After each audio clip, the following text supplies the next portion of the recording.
আসসালামু আলাইকুম, সবার কি অবস্থা? আশা করি সবাই ভালো আছেন। আমি আলহামদুলিল্লাহ ভালো আছি। তো আজকে কথা বলবো আমাদের দুবাইতে বাংলাদেশি ভিসা কেন বন্ধ।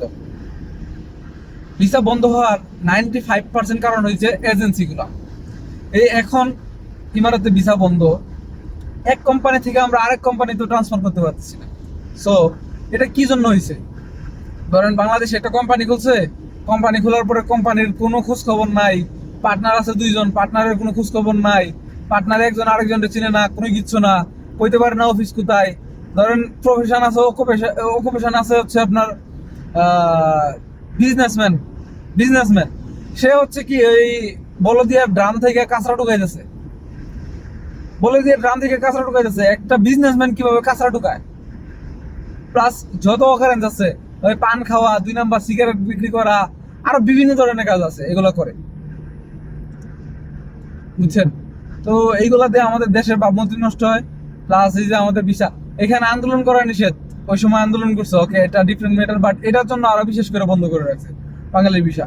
এখানে ইমারতের একটা লোকেও তারা কোনো সময় আন্দোলন করে না, কোনো বিষয় নিয়ে না, কোনো বিষয় নিয়ে না। তাদের কোনো প্রয়োজন হলে তারা ওই কি বলে, গভর্নমেন্ট আছে, গভর্নমেন্টে জানায়, বাস, দ্যাটস ইট। ইমারতের লোকেও এখানে কোনো অকারেন্স করে না। তো এখানে মিছিল করছে, মিটিং করছে, এই জন্য আরো বন্ধ। এখন এটার ভোগান্তি কে নিতেছে?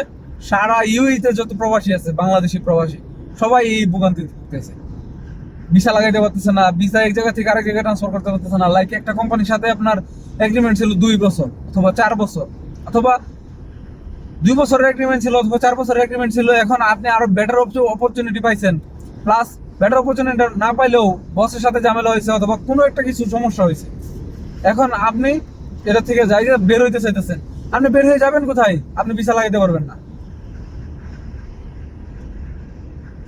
আপনি ভিসা লাগাইতে পারবেন না, বের হয়ে যাবেন কোথায়?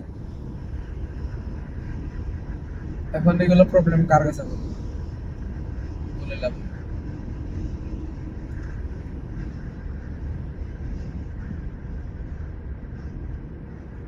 দেশের ভাবমূর্তি নষ্ট করেন না।